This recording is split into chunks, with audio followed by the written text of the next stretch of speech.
Maxwell Pay Como. Selected famous English works. God Save the Queen, British National Anthem. God save our gracious Queen, long live our noble Queen, God save the Queen.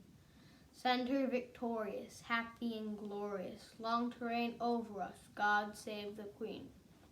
O Lord God, arise, scatter our enemies, and make them fall. Confound their knavish tricks, confuse their politics.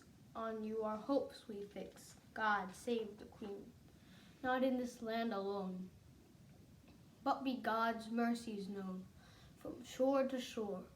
Lord, make the nations see, that men should brothers be, and form one family, the wide world o'er. From every latent foe, from the assassin's blow, God save the Queen.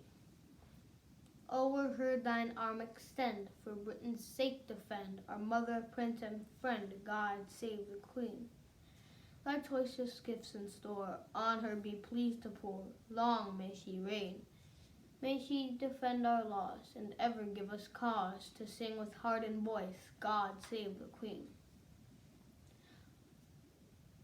The Star-Spangled Banner, USA National Anthem, by Francis Scott Key. Oh, say can you see, by the dawn's early light, what so proudly we hailed at the twilight's last gleaming, whose broad stripes and bright stars through the perilous fight, o'er the ramparts we watched were so gallantly streaming, and the rocket's red glare, the bombs bursting in air, gave proof through the night that our flag was still there.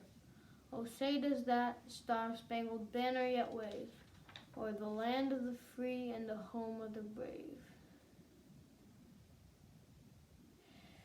On the shore dimly seen through the mists of the deep, where the foe's haughty host in dread silence reposes, what is that which the breeze o'er the towering steep, as it fitfully blows, now conceals, now discloses? Now it catches the gleam of the morning's first beam, and full glory reflected now shines as a stream. 'Tis the star-spangled banner, oh long may it wave, o'er the land of the free and the home of the brave.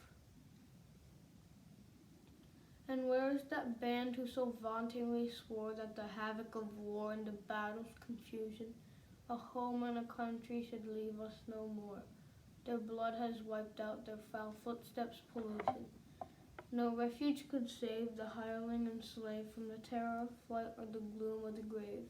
And the star-spangled banner in triumph doth wave o'er the land of the free and the home of the brave.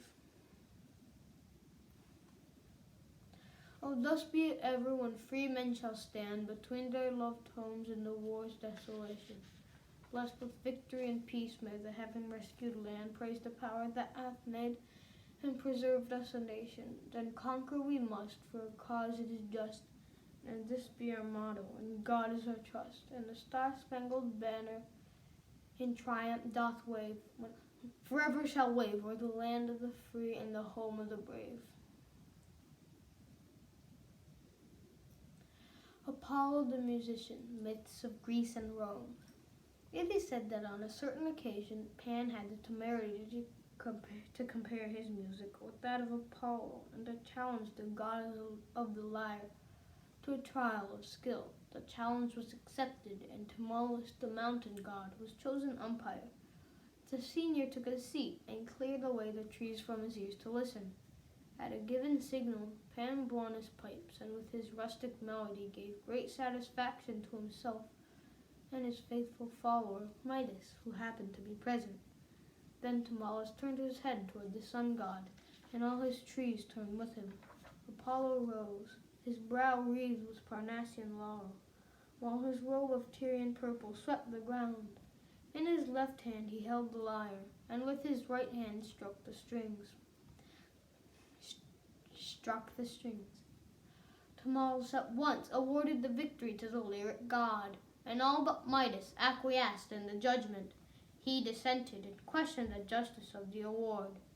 Apollo promptly transformed his depraved pair of ears into those of an ass. King Midas tried to hide his misfortune under an ample turban, but his hairdresser found it too much for his discretion to keep such a secret. He dug a hole in the ground and, stooping down, whispered the story and covered it up.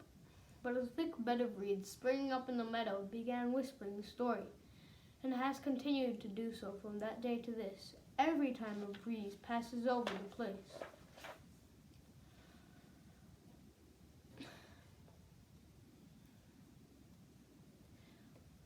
The sun god and sunflower, myths of Greece and Rome.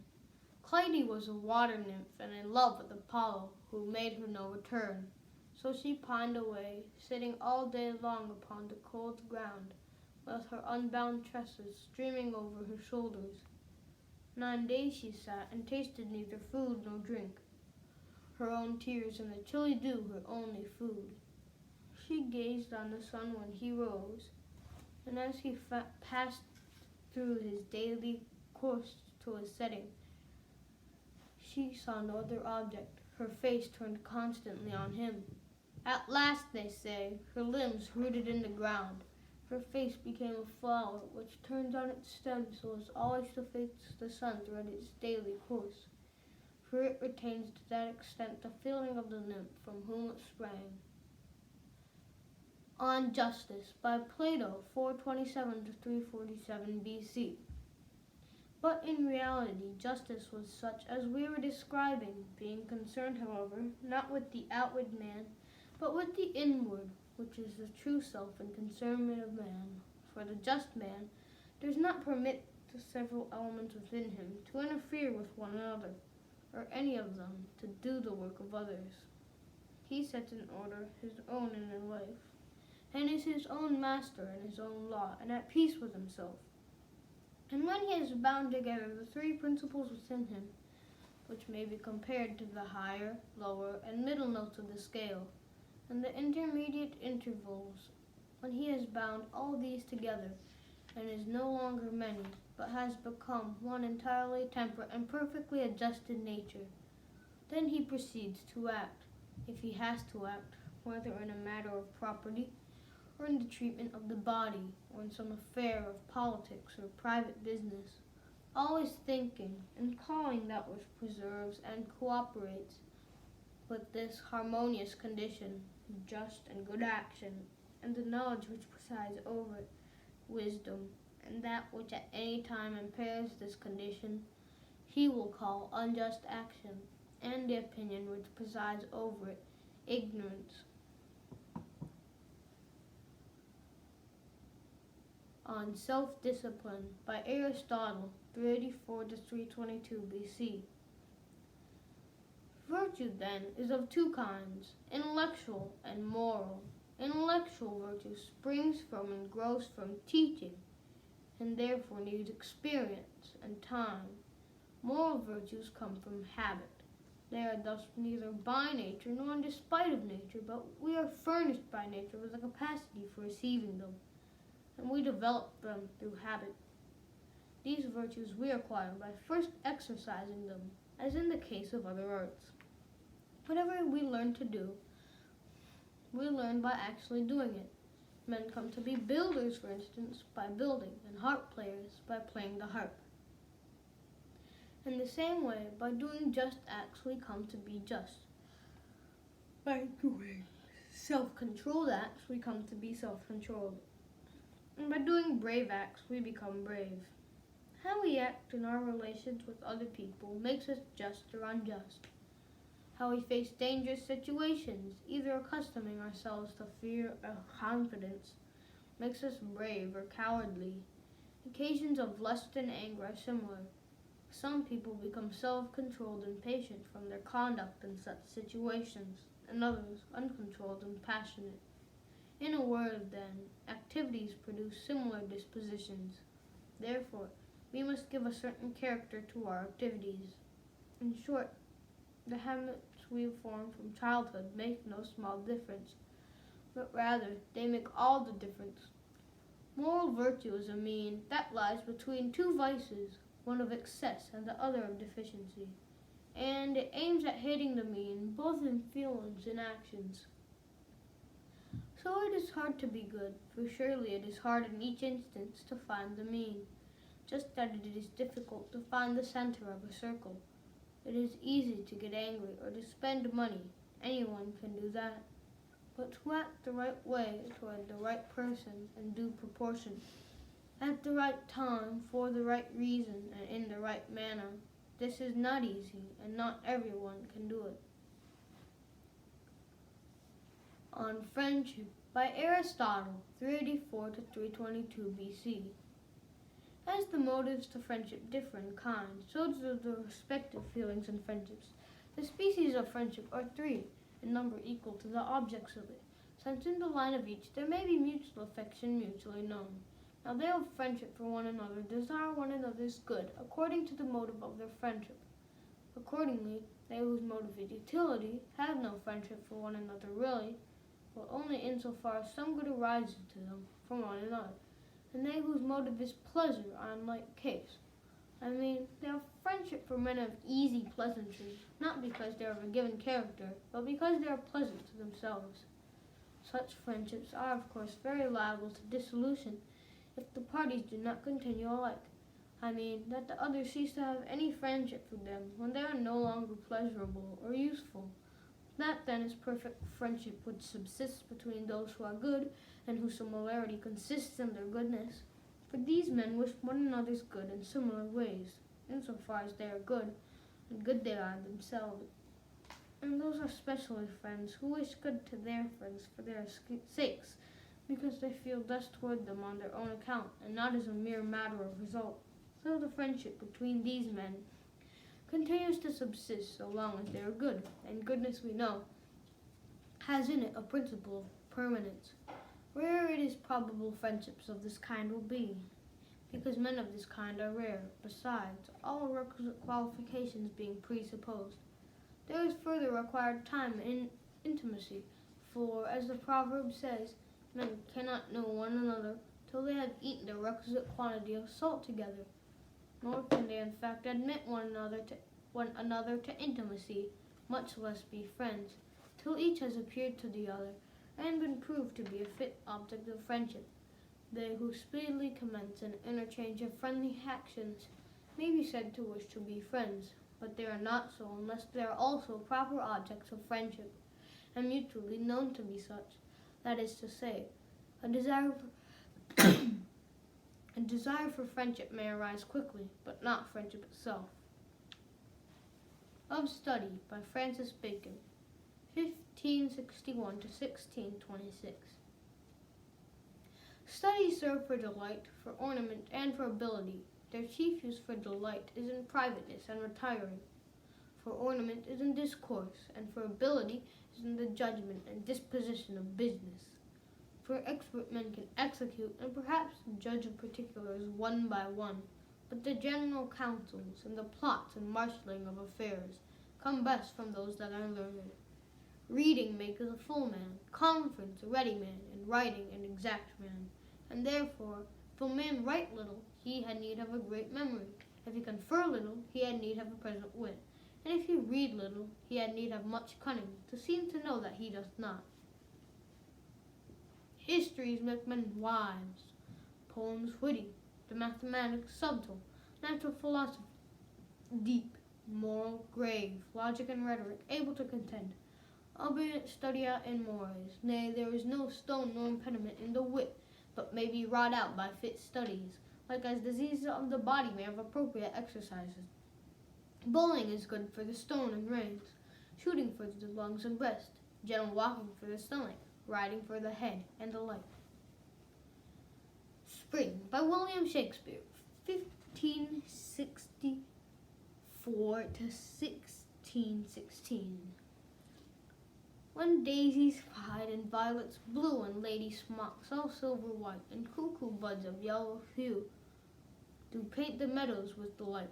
The cuckoo then on every tree mocks married men, for thus sings he, cuckoo, cuckoo, cuckoo, a word of fear, unpleasing to a married ear. When shepherds pipe on oaten straws, and merry larks are ploughmen's clocks, when turtles tread and rooks and daws, and maidens bleach their summer smocks.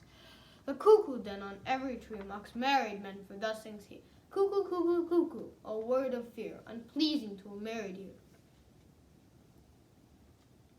Tomorrow and Tomorrow and Tomorrow by William Shakespeare, 1564 to 1616.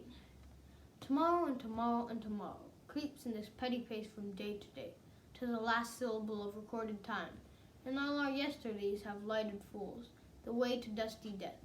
Out, out, brief candle, life's but a walking shadow, a poor player that struts and frets his hour upon the stage, and that is heard no more. It is a tale told by an idiot, full of sound and fury, signifying nothing.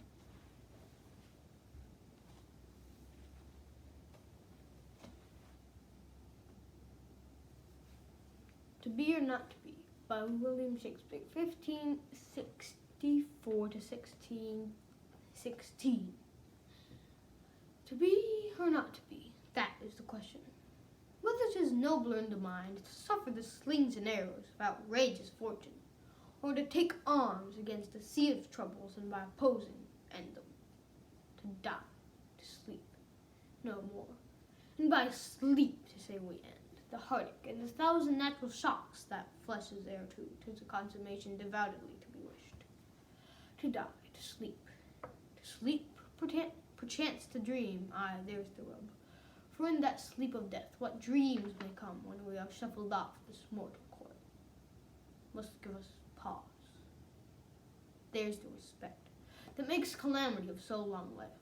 For who would bear the whips and scorns of time, the oppressor's wrong, the proud man's contempt, the pangs of despised love, the law's delay, the insolence of office, and the spurns that patient merit of the unworthy takes, when he himself might his quietest make with a bare bodkin, who would farther spare, to grunt and sweat under a weary life, but that the dread of something after death, the undiscovered country from whose bourne no traveller returns, puzzles the world, and makes us rather bear those ills we have, than fly to others that we know not of. Thus conscience does make cowards of us all, and thus the native hue of resolution is sicklied o'er with the pale cast of thought, and enterprises of great pitch and moment, with disregard their currents turn awry, and lose the name of action.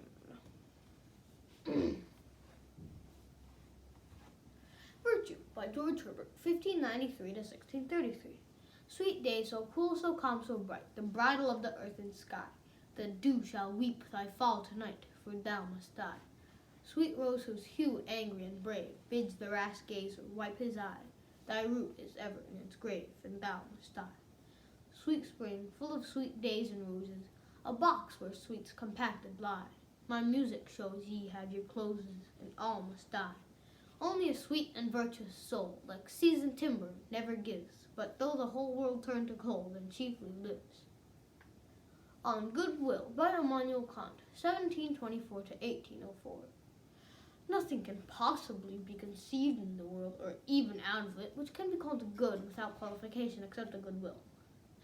Intelligence, wit, judgment, and the other talents of the mind, however they may be named, or courage, resolution, perseverance, as qualities of temperament, are undoubtedly good and desirable in many respects, but these gifts of nature may also become extremely bad and mischievous, if the will wishes to make use of them, and which therefore constitutes what is called character, is not good. It is the same with the gifts of fortune, power, riches, honor, even health, and the general well-being and contentment with one's condition, which is called happiness, is by pride and often presumption, if there is not a good will to correct the influence of these on the mind, and with this also to rectify the whole principle of acting, and adapt it to its end.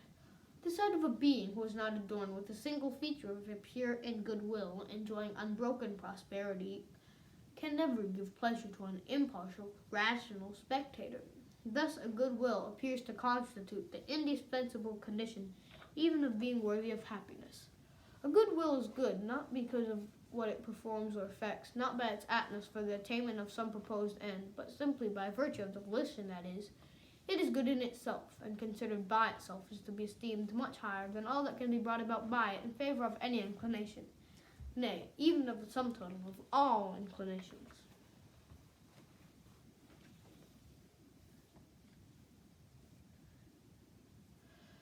A Red, Red Rose by Robert Burns, 1759 to 1796. Oh, my love's like a red, red rose that's newly sprung in June. Oh, my love's like the melody that's sweetly played in tune. As fair art thou, my bonny lass, so deep in love am I. And I will love thee still, my dear, till all the seas gang dry. Till all the seas gang dry, my dear, and the rocks melt with the sun. I will love thee still, my dear, while the sands of life shall run. And fare thee well, my only love, and fare thee well a while. And I will come again, my love, though it were 10,000 miles. The Declaration of Independence, 1776.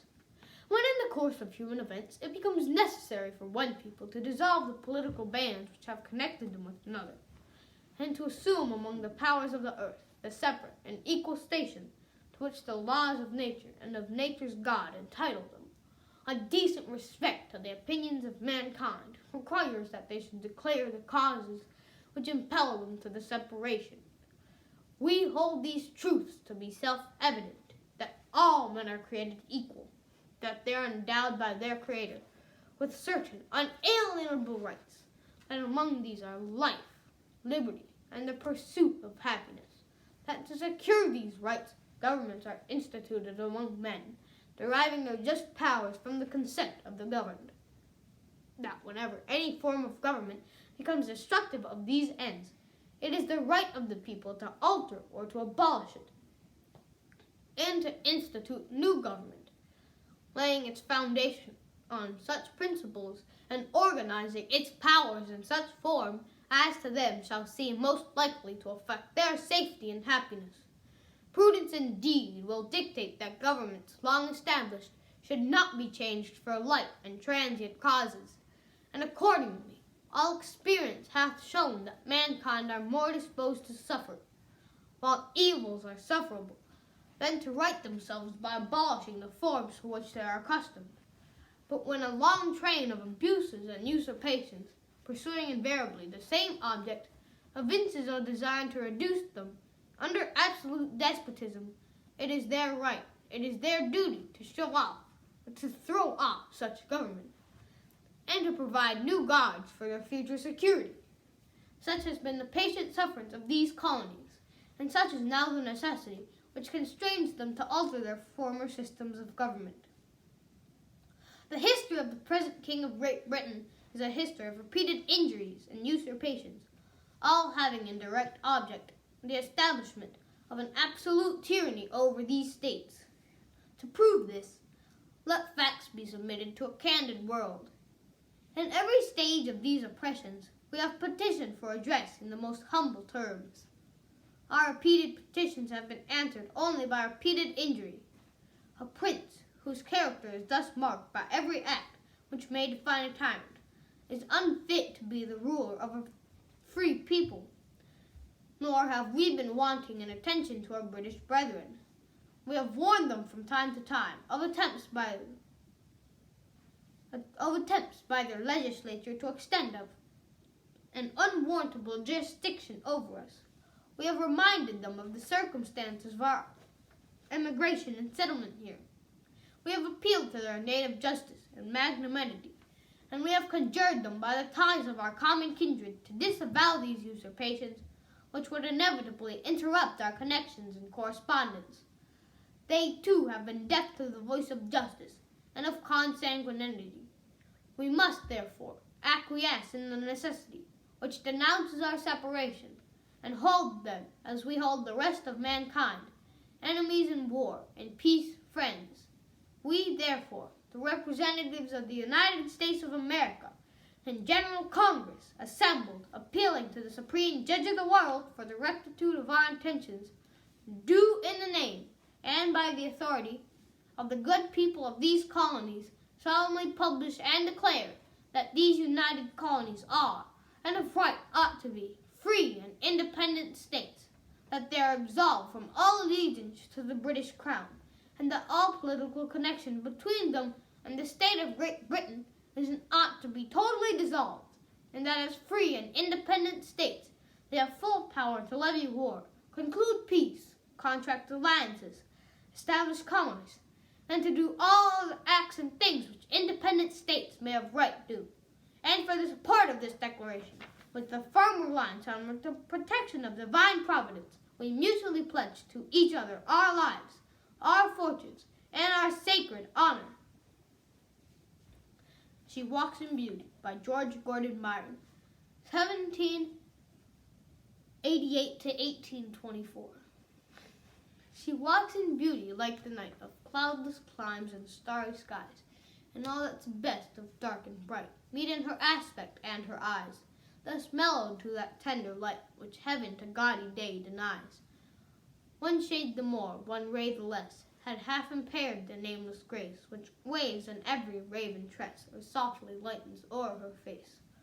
Her thoughts serenely sweet express, how pure, how dear their dwelling place, and on that cheek and o'er that brow, so soft, so calm, yet eloquent, the smiles that win, the tints that glow, but tell of days and goodness spent.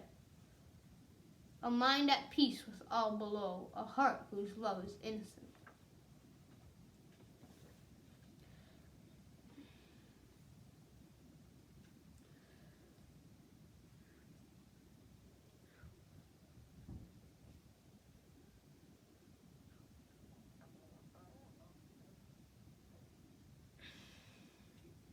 Farewell Address by George Washington, 1732 to 1799.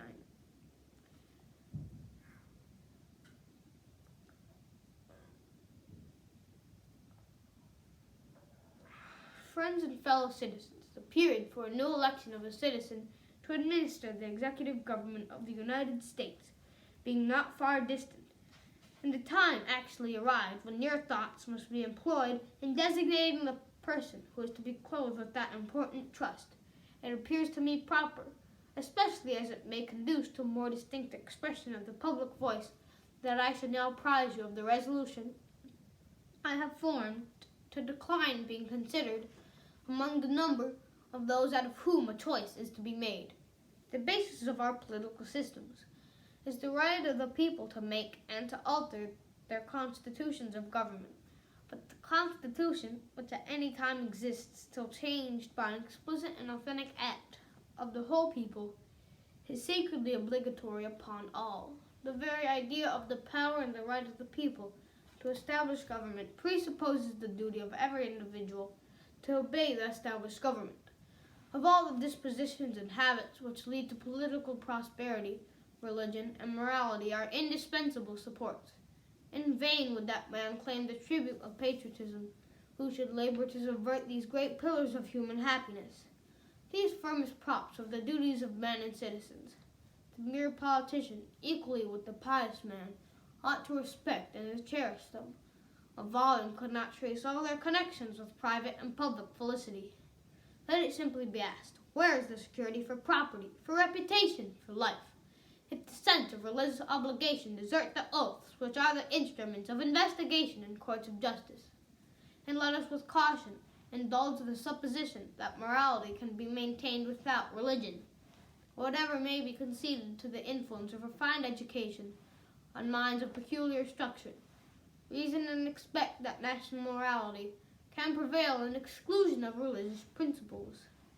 It is substantially true that virtue or morality is a necessary spring of popular government. The rule indeed extends with more or less force to every species of free government. Who that is a sincere friend to it can look with indifference upon attempts to shake the foundation of the fabric? Promote, then, as an object of primary importance, institutions for the general diffusion of knowledge. In proportion as the structure of a government gives force to public opinion, it is essential that public opinion should be enlightened. Observe good faith and justice towards all nations. Cultivate peace and harmony with all. Religion and morality enjoin this conduct. And can it be that good policy does not equally enjoin it?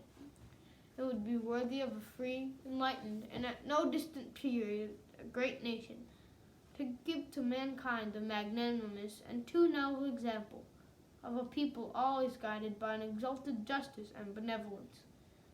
The great rule of conduct for us in regard to foreign nations is, in extending our commercial relations, to have with them as little political connection as possible. So far as we have already formed engagements, let them be fulfilled with perfect good faith. Here let us stop. Europe has a set of primary interests, which to us have none or very remote relation.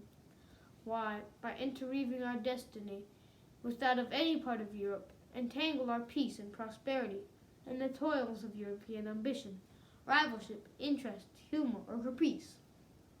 Though in reviewing the incidents of my administration, I am unconscious of intentional error, I am nevertheless too sensible of my defects not to think it probable that I may have committed many errors, whatever they may be.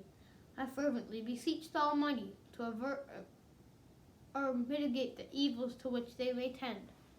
I shall also carry with me the hope that my country will never cease to view them with indulgence, and that after 45 years of my life dedicated to its service with an upright zeal, the faults of incompetent abilities will be consigned to oblivion, as myself must soon be to the mansions of rest, relying on its kindness in this as in other things, and actuated by that fervent love toward it which is so natural to a man who views in it the native soil of himself and his progenitors for several generations. I anticipate with pleasing expectation that retreat in which I promised myself to realize without alloy the sweet enjoyment of partaking in the midst of my fellow citizens the benign influence of good laws under a free government, the ever-favorite object of my heart, and the happy reward, as I trust, of our mutual cares, labors, and dangers.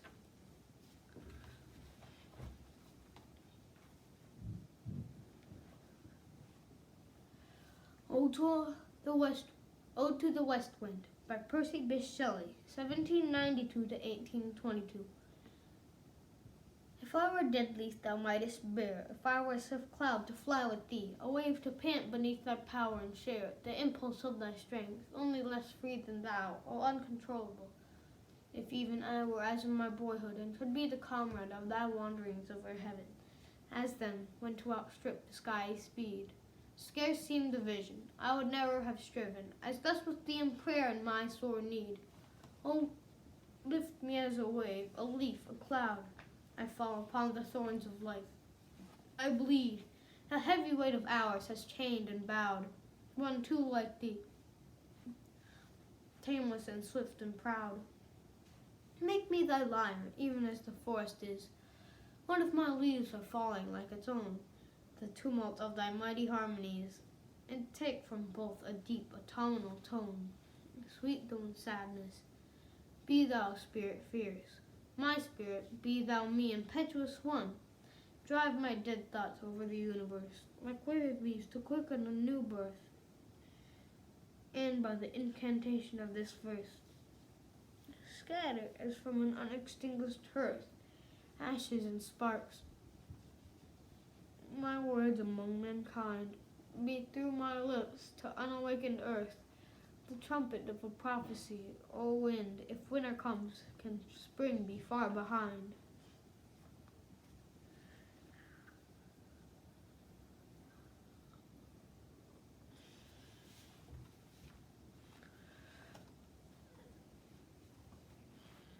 Ode to a Nightingale by John Keats, 1795 to 1821. My heart aches and a drowsy numbness pains my senses, though of hemlock I had drunk, or emptied some dull opiate to the drains. 1 minute passed, and leaf words had sunk. 'Tis not through envy of thy happy lot, but being too happy in thine happiness, that thou, light-winged dryad of the trees, and some melodious plot of beeching green and shadows numberless, singest of summer in full-throated ease. O for droughted vintage that hath been, cooled a long age in the deep delved earth, tasting of flower and the country green, dance in the provincial song and sunburned mirth. O for a beaker full of the warm south, full of the true, the blushful Hippocrene, with beaded bubbles winking at the brim, and purple-stained mouth, that I might drink and leave the world unseen, and with thee fade away into the forest dim, fade far away, dissolve and quite forget what thou among the leaves hast never known, the weariness, the fever, and the fret. Here where men sit and hear each other groan, where palsy shakes a few sad last grey hairs, where youth grows pale and spectre thin and dies, where but to think is to be full of sorrow, and let and die despairs, where beauty cannot keep her lustrous eyes, and new love pineth them beyond tomorrow. Away, away, for I will fly to thee, not charioted by Bacchus and his pards, but on the viewless wings of Hosea, though the dull brain perplexes and retards, already with thee, tender is the night. And happily the queen moon is on her throne, clustered around by all her starry faiths. But here there is no light, save what from heaven is with the breezes blown, through verdurous glooms and winding mossy ways.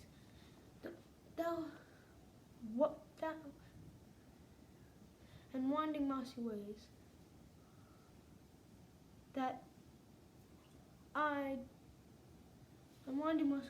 I cannot see what flowers are at my feet, not what soft incense hangs upon the boughs, but in an embalmed darkness gusty sweet, wherewith the seasonable month endows the grass, the thicket, and the fruit tree wild, white hawthorn and the pastoral eglantine, fast fading violets covered up in leaves, and midnight's eldest child.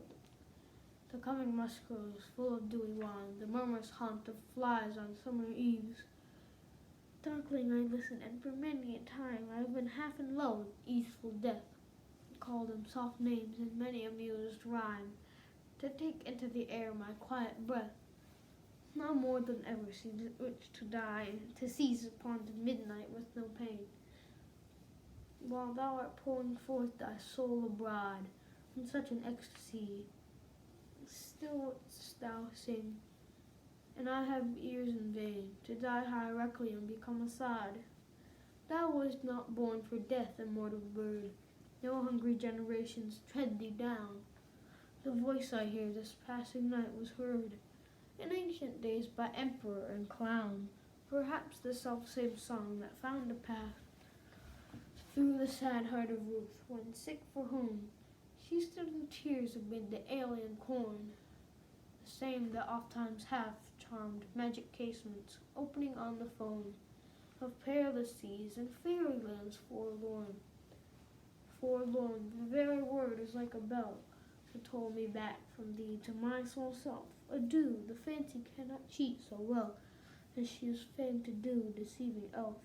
Adieu, adieu, thy plaintive anthem fades past the near meadows, over the still stream, up the hillside, and now 'tis very deep in the next valley glades. Was it a vision or a waking dream? Flight is that music, do I wake or sleep?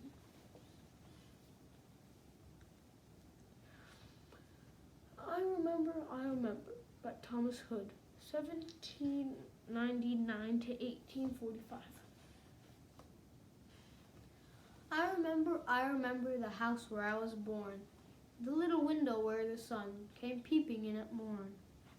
He never came a wink too soon, nor brought too long a day.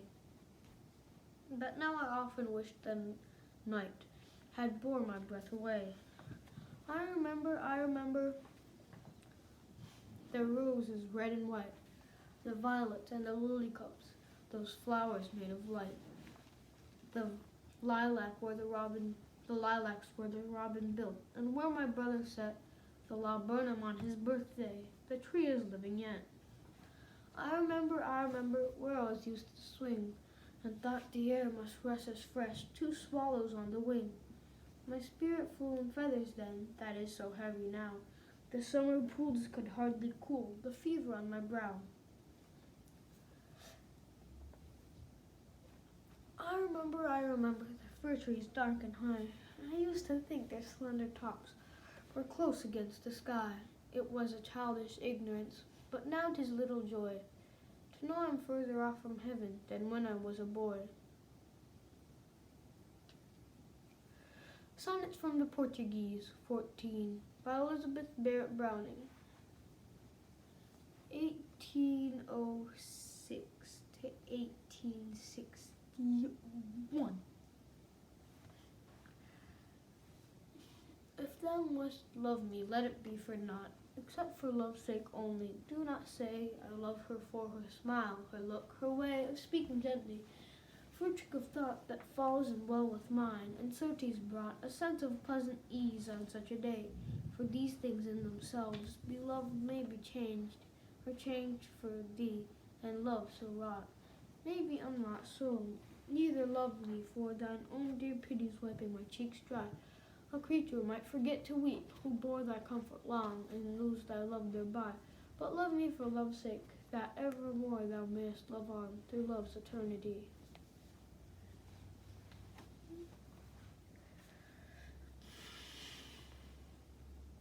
A Pasm of Life by Henry Wadsworth Longfellow, 1807 to 1882. Tell me not in mournful numbers, life is but an empty dream, for the soul is dead that slumbers, and things are not what they seem. Life is real, life is earnest, and the grave is not its goal. Dust thou art, to dust returnest, was not spoken of the soul. Not enjoyment and not sorrow is our destined and our way, but to act that each tomorrow finds us farther than today. Art is long, and time is fleeting, and our hearts, though stout and brave, still like muffled drums are beating. Funeral marches to the grave, in the world's broad field of battle, in the bivouac of life, be not like dumb driven cattle. Be a hero in the strife, trust no future hour of pleasant, let the dead pass bury its dead. Act in the living present, heart within and God o'erhead. Lives of great men all remind us we can make our lives sublime. In departing leave behind us footprints on the sands of time, footprints that perhaps another, sailing o'er life's solemn main, a forlorn and shipwrecked brother, seeing shall take a heart again. Let us then be up and doing, with a heart for any fate, still achieving, still pursuing, learn to labor and to wait. Address at Gettysburg by Abraham Lincoln, 1809 to 1865. 77 years ago, our fathers brought forth on this continent a new nation, conceived in liberty and dedicated to the proposition that all men are created equal. Now we are engaged in a great civil war, testing whether that nation, or any nation so conceived and so dedicated, can long endure. We are met on a great battlefield of that war. We have come to dedicate a portion of that field as a final resting place for those who here gave their lives that that nation might live. It is altogether fitting and proper that we should do this. But, in a larger sense, we cannot dedicate, we cannot consecrate, we cannot hallow this ground. The brave men, living and dead, who struggled here, have consecrated it far above our poor power to add or to detract. The world will little note nor long remember what we say here, but it can never forget what they did here. It is for us, the living, rather to be dedicated here to the unfinished work which they who fought here have thus far so nobly advanced.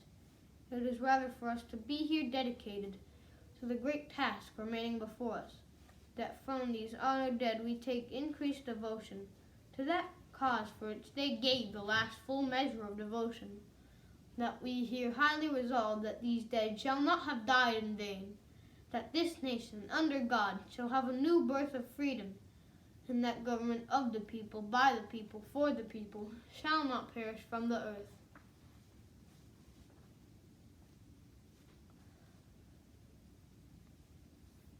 A Tale of Two Cities by Charles Dickens, 1812 to 1870. It was the best of times, it was the worst of times. It was the age of wisdom, it was the age of foolishness. It was the epoch of belief, it was the epoch of incredulity. It was the season of light, it was the season of darkness. It was the spring of hope, it was the winter of despair. We had everything before us, we had nothing before us. We were all going direct to heaven, we were all going direct the other way.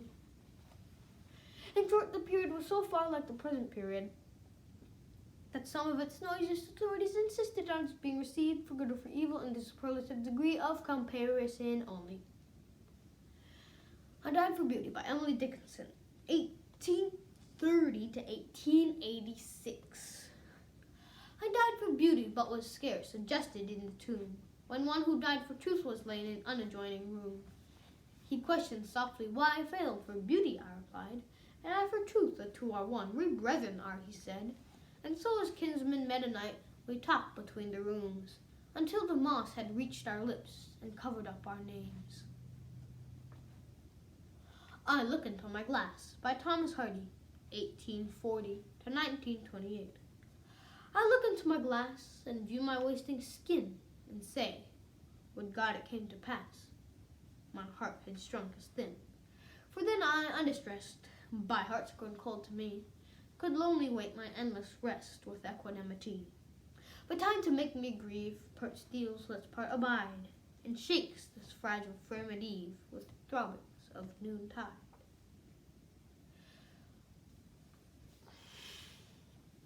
Stray Birds by Rabindranath Tagore, 1861 to 1941. Stray birds of summer come to my window to sing and fly away. And yellow leaves of autumn, which have no songs, flutter and fall there with a sign. If you shed tears when you miss the sun, you also miss the stars. What language is thine, O sea? The language of eternal question. What language is the answer, O sky? The language of eternal silence. Listen, my heart, to the whispers of the world with which it makes love to you. They throw their shadows before them, who carry their lantern on their back. That I exist as a perpetual surprise which is life. His own mornings are new surprise to God. The bird wishes it were a cloud. The cloud wishes it were a bird. Do not blame your food because you have no appetite. The fish in the water is silent. The animal on the earth is noisy. The bird in the air is singing. But man has in him the silence of the sea, the noise of the earth, and the music of the air. God finds himself by creating. Life is given to us. We earn it by giving it. We come nearest to the great when we are great in humanity. Tiny grass, your steps are small, but you possess the earth under your tread. The infant flower opens its bud and cries, dear world, please do not fade. God grows weary of great kingdom, but never of little flowers. We read the world wrong and say that it deceives us. You are the big drop of dew under the lotus leaf. I am the smaller one on its upper side, said the dewdrop to the lake. Be still, my heart, these great trees are prayers. Do not linger together flowers to keep them, but walk on, for flowers will keep themselves, blooming all your way.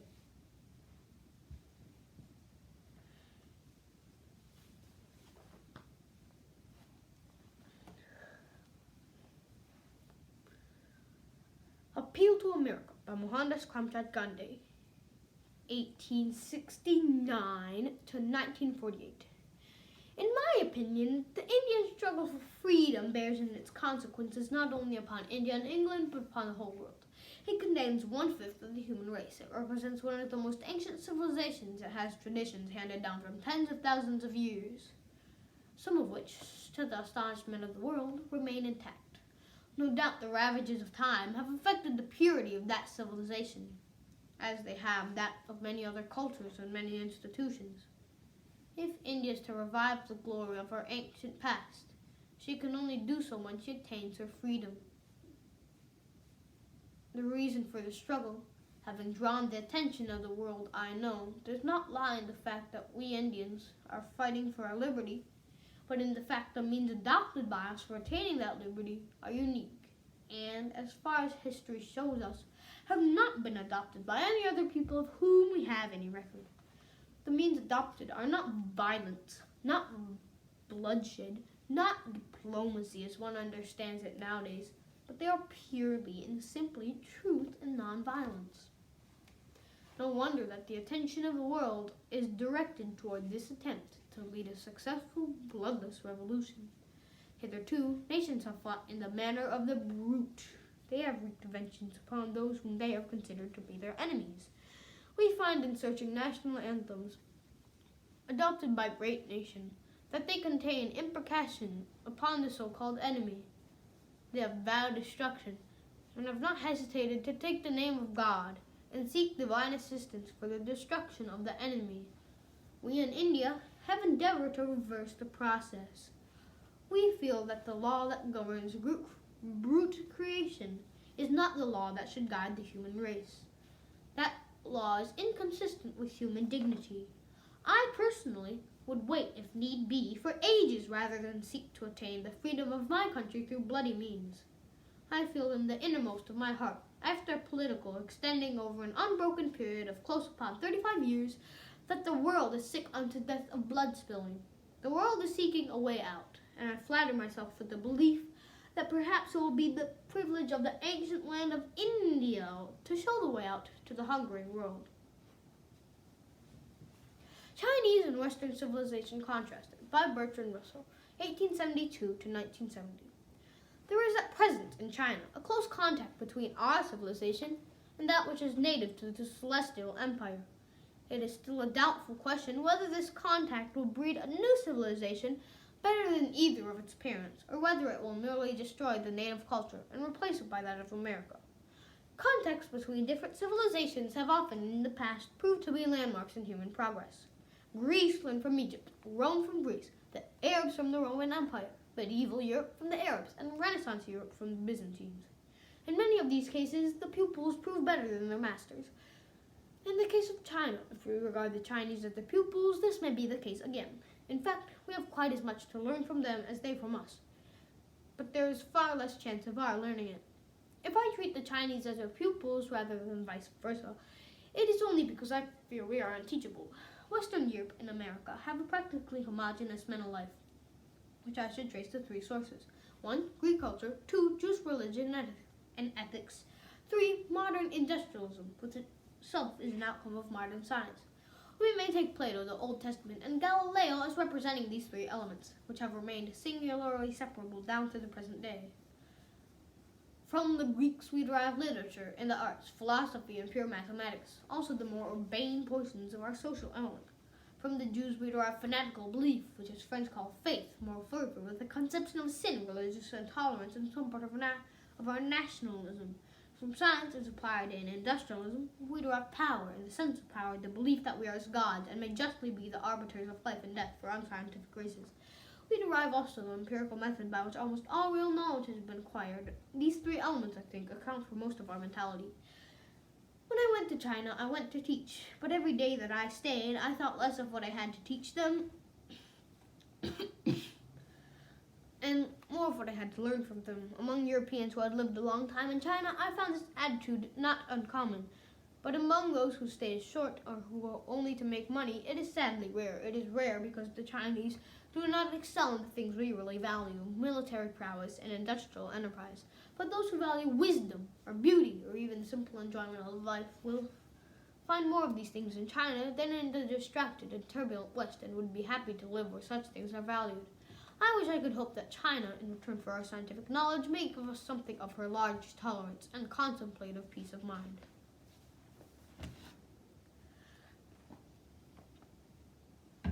The Ideal Democracy by Carl L. Becker, 1873 to 1945.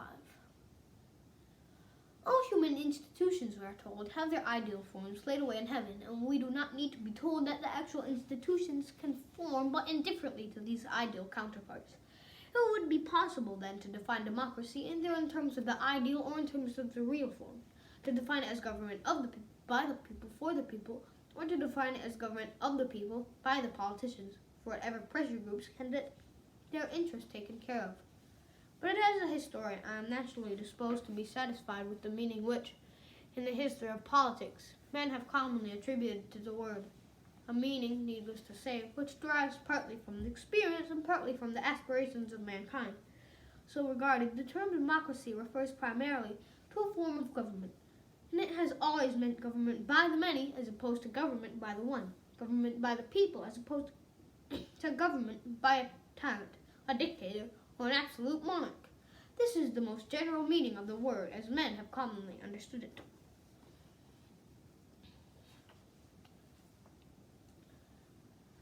The Road Not Taken by Robert Frost, 1874 to 1963. Two roads diverged in a yellow wood, and sorry I could not travel both. Then be one traveler long I stood, and looked down one as far as I could, to where it bent in the undergrowth. then took the other as just as fair, and having perhaps the better claim, because it was grassy and wanted wear, though as for that the passing there had worn them really about the same. And both that morning equally lay and leaves no step had trodden black. Oh, I kept the first for another day, yet knowing how way leads on to way, I doubted if I should ever come back. I shall be telling this with a sigh. Some were ages and ages hence, 2 rows diverged in a wood, and I took the one less travelled by, and that has made all the difference. Fire and Ice by Robert Frost, 1874 to 1963. Some say the world will end in fire, some say in ice. From what I've tasted of desire, I hold with those who favor fire, but if it had to perish twice, I think I know enough of hate to say that for destruction ice is also great, and would suffice. Report on the Miracle of Dunkirk by Winston Churchill, 1874 to 1965.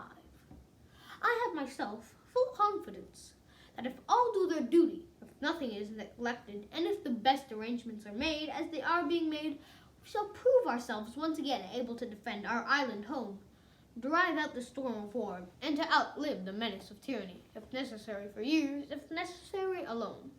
At any rate, that is what we are going to try to do. That is the resolve of His Majesty's government, every man of them. That is the resolve of that is the will of Parliament and the nation. The British Empire and the French Republic, linked together in their cause and in their need, will defend to their death their native soil, aiding each other like good comrades to the utmost of their strength. Even though large tracts of Europe and many old and famous states have fallen, or may fall, into the grip of the Gestapo and all the odious apparatus of Nazi rule, we shall not flag or fail. We shall go on to the end. We shall fight in France. We shall fight on the seas and oceans. We shall fight with growing confidence and growing strength in the air. We shall defend our island, whether the cost may be. We shall fight on the beaches. We shall fight on the landing grounds. We shall fight in the fields and in the streets. We shall fight in the hills. We shall never surrender. And even if, which I do not for a moment believe, this island, or a large part of it, were subjugated and starving, then our empire beyond the seas, armed and guarded by the British fleet, would carry on the struggle until, in God's good time, the new world, with all its power and might, steps forth to the rescue and the liberation of the old.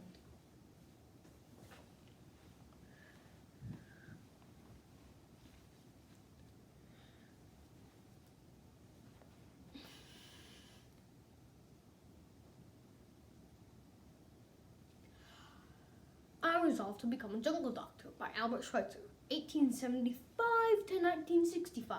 On October 13th, 1905, a Friday, I dropped into a letterbox in the Avenue del Grand Army in Paris. Letters to my parents and to some of my most intimate acquaintances, telling them that at the beginning of the winter term I should enter myself as a medical student, in order to go later on to Equatorial Africa as a doctor.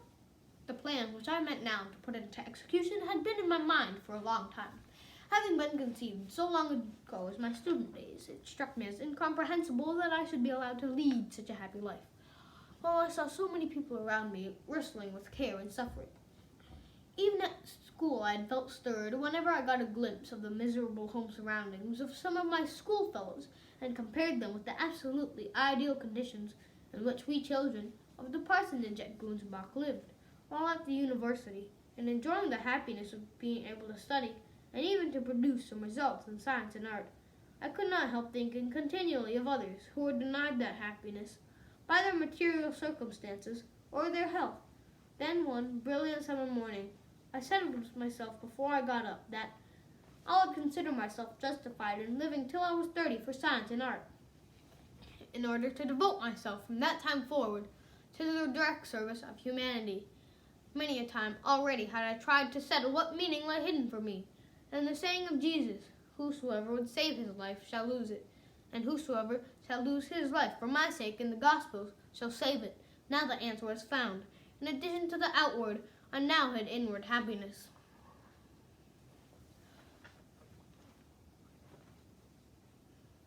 Fog by Carl Sandburg, 1878 to 1967.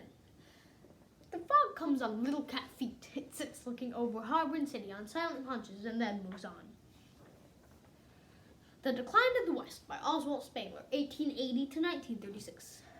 I see, in place of that empty figment of one linear history, which can only be kept up by shutting one's eyes to the overwhelming multitude of the facts, the drama of a number of mighty cultures, each springing with primitive strength from the soil of a mother region to which it remains firmly bound throughout its whole empire, throughout its whole lifetime.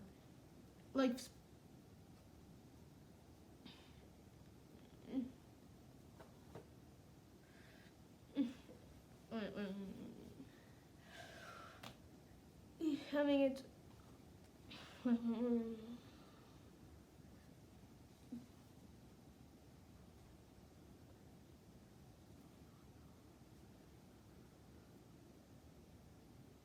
which can only be kept up by shutting one's eyes to the overwhelming multitude of facts, the drama of a number of mighty cultures, each springing with primitive strength from the soil of a mother region to which it remains firmly bound throughout its whole life cycle, each stamping its material, its mankind, and its own image, each having its own idea, its own passions, its own life, will, and feeling, its own depth. Here indeed are colors, lights, movements that no intellectual eye has yet discovered.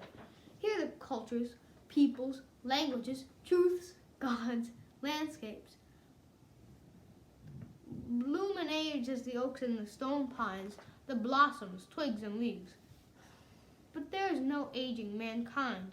Each culture has its own new possibilities of self-expression, which arise, ripen, decay, and never return.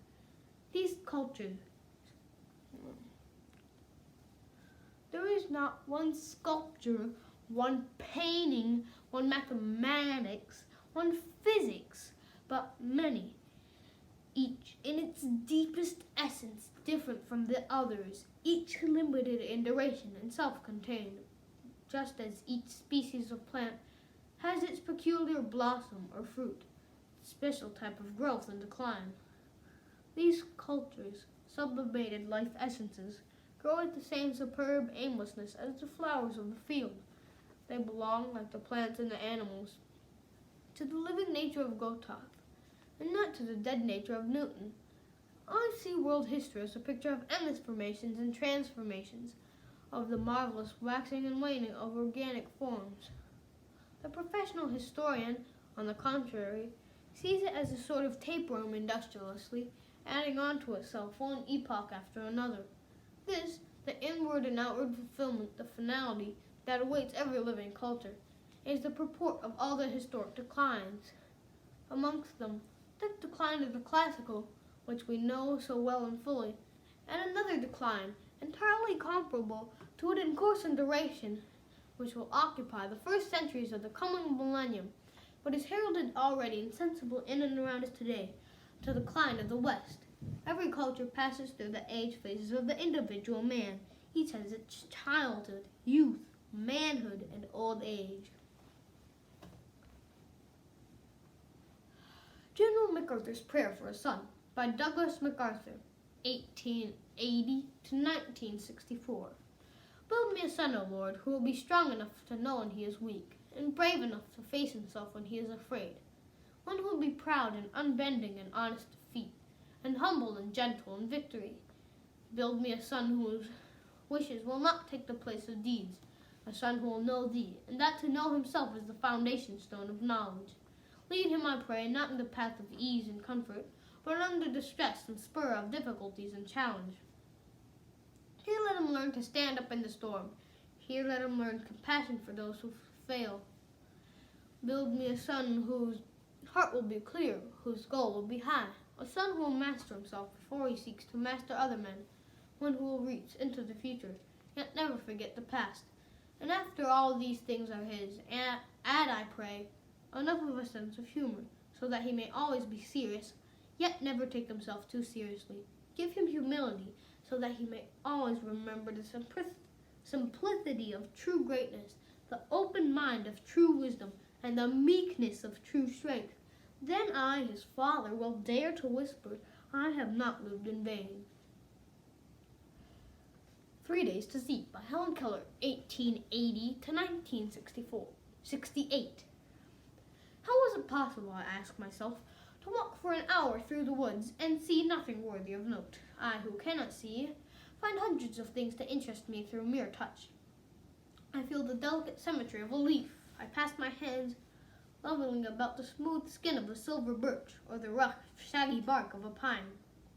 In the spring, I touch the branches of trees, hopefully in search of a bud, the first sign of awakening nature after her winter sleep. I feel the delightful, velvety texture of a flower and discover its remarkable convolutions, and something of the miracle of nature is revealed to me. Occasionally, if I am very fortunate, I place my hand gently on a small tree and feel the happy quiver of a bird in full song. I am delighted to have the cool waters of a brook rush through my open fingers. To me, a lush carpet of pine needles or spongy grass is more welcome than the most luxurious Persian rug. To me, the pageant of seasons is a thrilling and unending drama, the action of which streams through my fingertips.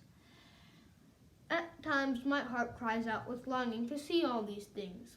If I can get so much pleasure from mere touch, how much more beauty must be revealed by sight.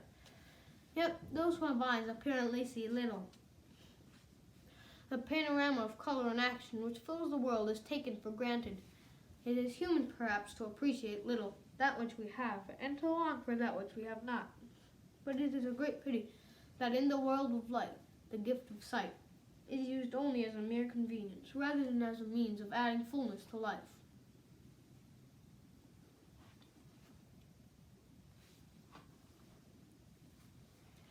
Four Freedoms by Franklin D. Roosevelt. 1882 to 1945. In the future days which we seek to make secure, we look forward to a world founded upon four essential human freedoms. The first is freedom of speech and expression everywhere in the world. The second is freedom of every person to worship God in his own way everywhere in the world. The third is freedom from want, which translated into world terms means a worldwide reduction, means economic understandings which will secure to every nation a healthy peacetime life for its inhabitants everywhere in the world. The fourth is freedom from fear, which translated into world terms means a worldwide reduction of armaments up to such a point and in such a thorough fashion that no nation will be in position to commit an act of physical aggression against any neighbor anywhere in the world. That is no vision of a distant millennium. It is a definite basis for a kind of world attainable in our own time and generation. That kind of world is the very antithesis of the so-called New Order of Tyranny, which the dictators seek to create with the crash of a bomb. To that new order we oppose the greater conception, the moral order. A good society is able to face schemes of world domination and foreign revolution alike without fear.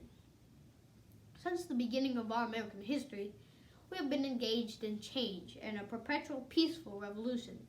A revolution which goes on steadily, quietly adjusting itself to changing conditions, without the concentration camp or the quicklime in the ditch.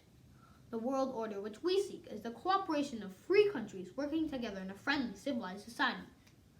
This nation has placed its destiny in the hands and heads and hearts of its millions of free men and women, and its faith and freedom under the guidance of God. Freedom means the supremacy of human rights everywhere. Our support goes to those who struggle to gain those rights or keep them. Our strength is in our unity of purpose. To that high concept there can be no end save victory.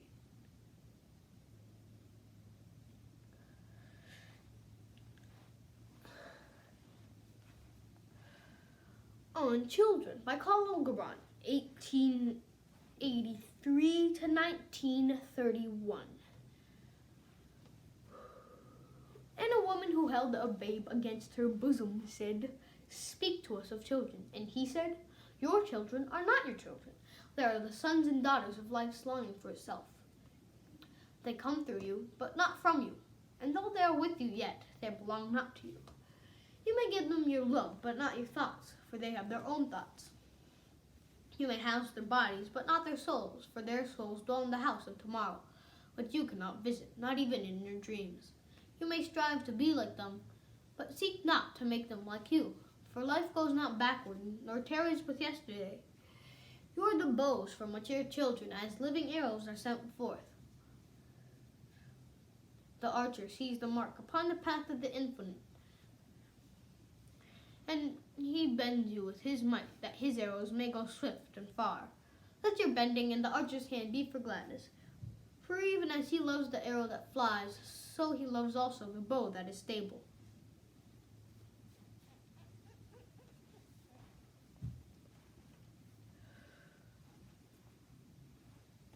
I Believe by Albert Einstein, 1879 to 1955. Strange is our situation here upon earth. Each of us comes for a short visit, not knowing why, yet sometimes seeming to divine a purpose. From the standpoint of daily life, however, there is one thing we do know, that man is here for the sake of other men. Above all, for those upon whose smile and well-being our own happiness depends. And also for the countless unknown souls with whose fate we are connected by a bond of sympathy. Many times a day, I realize how much my own outer and inner life is built upon the labors of my fellow men, both living and dead, and how earnestly I must exert myself in order to give in return as much as I have received. My peace of mind is often troubled by the depressing sense that I have borrowed too heavily from the work of other men. I do not believe we can have any freedom at all in the philosophical sense, for we act not only under external compulsion, but also by inner necessity. Schopenhauer is saying, a man can surely do what he wills to do, but he cannot determine what he wills. Impressed itself upon me in youth, and has always consoled me, when I have witnessed or suffered life's hardships. This conviction is a perpetual breeder of tolerance, for it does not allow us to take ourselves or others too seriously.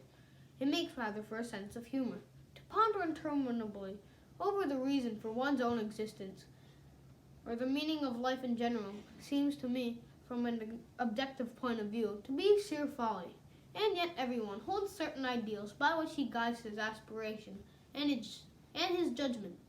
The ideals which have always shone before me,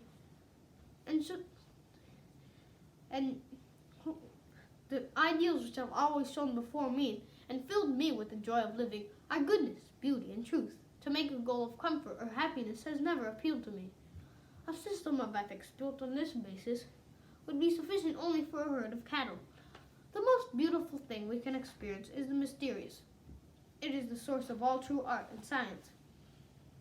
He to whom this emotion is a stranger, who can no longer pause to wonder and stand wrapped in awe, is as good as dead. His eyes are closed. The insight into the mystery of life, coupled though it be with fear, has also given rise to religion. To know that what is impenetrable to us really exists, manifesting itself as the highest wisdom and the most radiant beauty which our dull faculties can comprehend only in their most primitive forms. This knowledge, this feeling, is at the center of true religiousness. In this sense, and in this sense only, I belong in the ranks of devoutly religious men. The Old Man in the Sea by Ernest Hemingway, 1899 to 1961. Good luck, old man. Good luck, the old man said. He fitted the rope lashings of the oars onto the stole-pins and, leaning forward against the thrust of the blades in the water, he began to row out of the harbor in the dark. There were other boats from the other beaches going out to sea, and the old man heard the dip and push of their oars. Even though he could not see them, now the moon was below the hills. Sometimes someone would speak in a boat, but most of the boats were silent except for the dip of the oars. They spread apart after they were out at the mouth of the harbor, and each one headed for the part of the ocean where he hoped to find fish. The old man knew he was going far out, and he left the smell of the land behind and rowed out into the clean, early morning smell of the ocean.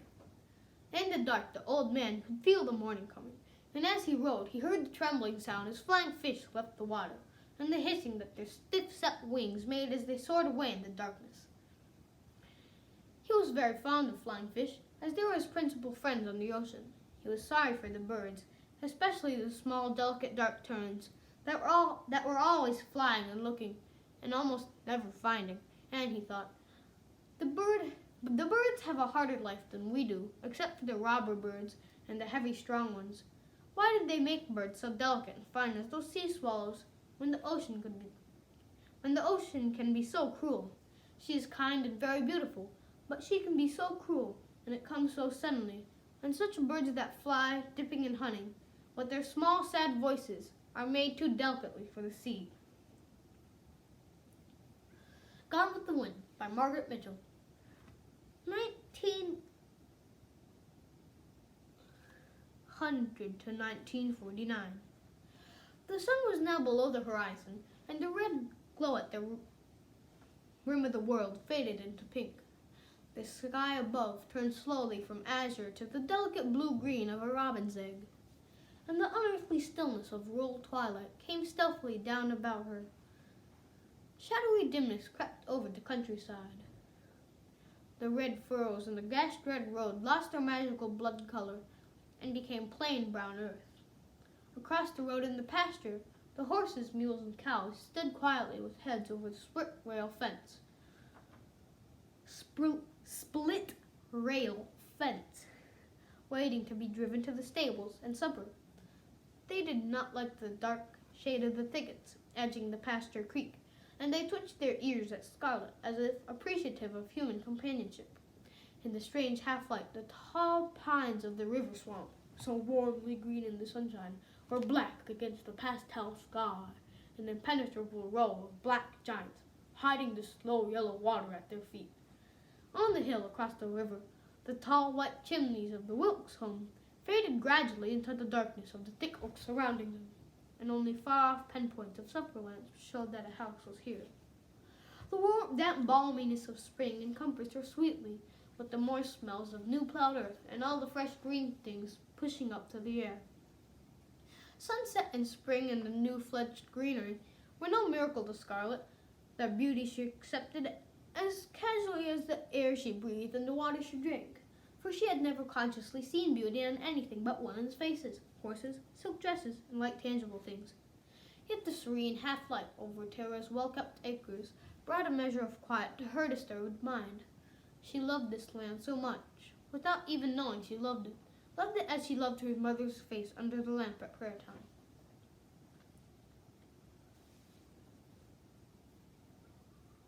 The Art of Scientific Investigation by William I.B. Beveridge, 1908 to 2006. Albert Einstein distinguishes three types of research workers: those who take up science because it offers them an opportunity to exercise their particular talents and who exult in it as an athlete enjoys exercising his prowess; those who regard it as a means of livelihood and who, but for circumstances, might have become successful businessmen; and lastly, the true devotees, who are rare but make a contribution to knowledge out of proportion to their numbers. Some psychologists consider that man's best work is usually done under adversity, and that mental stress and even physical pain may act as a mental stimulant. Many prominent men have suffered from psychological troubles and various difficulties, but for which perhaps they would never have put forward that effort required to excel. The scientist seldom gets a large monetary reward for his labors, so he should be freely granted any just fame arising from his work. But the greatest reward is the thrill of discovery. As many scientists attest, it is one of the greatest joys that life has to offer. It gives a tremendous emotional uplift and great sense of well-being and satisfaction. Not only factual discoveries, but the sudden realization of a generalization can give the same feeling of exhilaration. As Prince Kropotkin wrote, "He who has once in his life experienced this joy of scientific creation will never forget it." Inaugural Address by John F. Kennedy, 1917 to 1963. In your hands, my fellow citizens, more than in mine, will rest the final success or failure of our course. Since this country was founded, each generation of Americans has been summoned to give testimony to its national loyalty. The graves of young Americans who answered the call to service surround the globe. Now the trumpet summons us again, not as a call to bear arms, though arms we need, not as a call to battle, though embattled we are, but a call to bear the burden of a long twilight struggle, year in and year out, rejoicing at hope, patient in tribulation, a struggle against the common enemies of man, tyranny, poverty, disease, and war itself. Can we forge against these enemies a grand and global alliance, north and south, east and west, that can assure a more fruitful life for all mankind? Will you join in that historic effort? In the long history of the world, only a few generations have been granted the role of defending freedom in its hour of maximum danger. I do not shrink from this responsibility. I welcome it. I do not believe that any of us would exchange places with any other people or any other generation. The energy, the faith, the devotion which we bring to this endeavor will light our country and all who serve it. And the glow from that fire can truly light the world. And so, my fellow Americans, ask not what your country can do for you. Ask what you can do for your country. My fellow citizens of the world, ask not what America will do for you, but what together we can do for the freedom of man. Finally, whether you are citizens of America or citizens of the world, ask of us the same high standards of strength and sacrifice which we ask of you. With a good conscience, our only sure reward, with history the final judge of our deeds, let us go forth to lead the land we love, asking his blessing and his help, but knowing that here on earth, God's work must truly be our own. A Theory of Justice by John Rawls, 1921 to 2002. Justice is the first virtue of social institutions, as truth is of systems of thought. A theory, however elegant and economical, must be rejected or revised if it is untrue. Likewise, laws and institutions, no matter how efficient and well arranged, must be reformed or abolished if they are unjust. Each person possesses an inviolability founded on justice that even the welfare of society as a whole cannot override. For this reason, justice denies that the loss of freedom for some is made right by a greater good shared by others. It does not allow that the sacrifices imposed on a few are outweighed by the larger sum of advantages enjoyed by many. Therefore, in a just society, the liberties of equal citizenship are taken as settled. The rights secured by justice are not subject to political bargaining or to the calculus of social interest.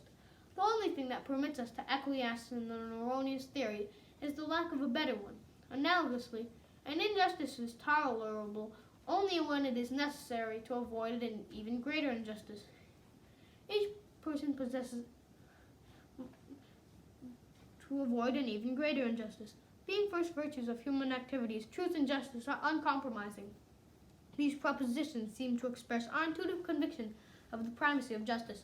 No doubt they are expressed too strongly. In any event, I wish to inquire whether these contentions or others similar to them are sound, and if so, how they can be accounted for. To this end, it is necessary to work out a theory of justice, in the light of which these assertions can be interpreted and assessed. I Have a Dream by Martin Luther King, 1929 to 1968.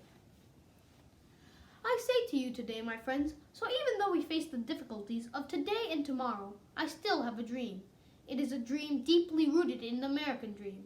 I have a dream that one day this nation will rise up and live out the true meaning of its creed. We hold these truths to be self-evident, that all men are created equal. I have a dream that one day on the red hills of Georgia, the sons of former slaves and the sons of former slave owners will be able to sit down together at the table of brotherhood.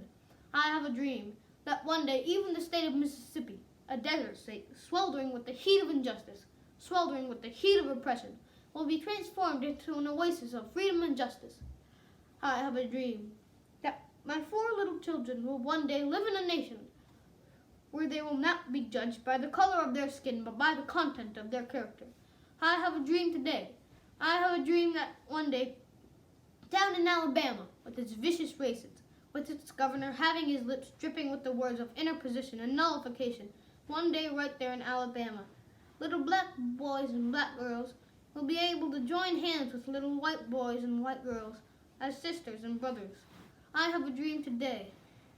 I have a dream that one day every valley shall be exalted, every hill and mountain shall be made low, and rough places will be made plain, and crooked places will be made straight, and the glory of the Lord shall be revealed, and all flesh shall see it together. Jonathan Livingston Seagull by Richard Bach, born 1936. It was morning, and the new sun sparkled gold across the ripples of a gentle sea. A mile from shore, a fishing boat chummed the water. and the word for breakfast flock flashed through the air, till a crowd of 1,000 seagulls came to dodge and fight for bits of food. It was another busy day beginning. But way off alone, out by himself beyond boat and shore, Jonathan Livingston Seagull was practicing. 100 feet in the sky, he lowered his webbed feet, lifted his beak, and strained to hold a painful, hard, twisting curve through his wings. The curve meant that he would fly slowly, and now he slowed until the wind was a whisper in his face, until the ocean stood still beneath him. He narrowed his eyes in fierce concentration. Held his breath for one single more inch of curve. Then his feathers ruffled. He stalled and fell. Seagulls, as you know, never falter, never stall. To stall in the air is for them disgrace, and it is dishonor. But Jonathan Livingston Seagull, unashamed, stretching his wings again in that trembling hard curve, slowing, and stalling once more, was no ordinary bird. Most gulls don't bother to learn more than the simple facts of flight, how to get from shore to food and back again. For most gulls, it is not eating that matters. For most gulls, it is not eating that matters. It is not flying that matters, but eating. For this gull, though, it was not eating that mattered, but flight. More than anything else, Jonathan Livingston Seagull loved to fly. This kind of thinking, he found, is not the way to make oneself popular with other birds. Even his parents were dismayed as Jonathan spent whole days alone making hundreds of low-level glides, experimenting. Lyrics 1. Morning has broken. Morning has broken like the first morning. Blackbird has spoken like the first bird. Praise for the singing, praise for the morning. Praise for them springing fresh from the world. Sweet the rain's new fall, sunlight from heaven, like the first dewfall on the first grass. Praise for the sweetness of the wet garden, sprung in completeness where his feet pass. Mine is this sunlight, mine is the morning, born of the one light, Eden shall play. Praise with elation, praise every morning, God's recreation of the new day. 2. Edelweiss. Edelweiss, Edelweiss, every morning you greet me, small and white, clean and bright, you look happy to meet me. Blossom of snow, may you bloom and grow forever. Edelweiss, Edelweiss, bless my homeland forever. Sunrise, sunset. 3. Sunrise, sunset. Is this the little girl I carried? Is this the little boy at play? I don't remember growing older. When did they? When did she get to be a beauty? When did he grow to be so tall? Wasn't it yesterday when they were small? Sunrise, sunset, swiftly flow the days. Seedlings turn overnight to sunflowers, blossoming even as we gaze. Sunrise, sunset, swiftly fly the years. One season following another, laden with happiness and tears. What words of wisdom can I give them? How can I help to ease their way? Now they must learn from one another, day by day. They look so natural together, just like two newlyweds should be. Is that all kind of peace and stood for me?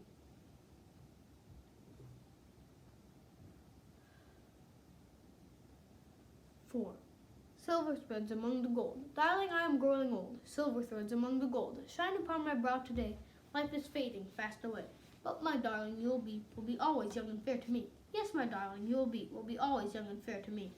When your hair is silver white and your cheeks no longer bright with the roses of the May, I will kiss your lips and say, oh, my darling, mine alone. Alone you have never older grown. Yes, my darling, mine alone. Alone you have never older grown. 5. To Sir with Love. Those schoolgirl days of telling tales and biting nails are gone, but in my mind I know they will still live on and on. But how do you thank someone who has taken you from crayons to perfume? It isn't easy, but I'll try. If you wanted the sky, I'd write across the sky in letters that would soar 1,000 feet high. To Sir with Love. The time has come for closing books, and long-last books must end. And as I leave, I know that I am leaving my best friend, a friend who taught me right from wrong, and weak from strong. That's a lot to learn. What can I give you in return? If you wanted the moon, I would try and make a start, but I would rather you let me give my heart to Sir with Love.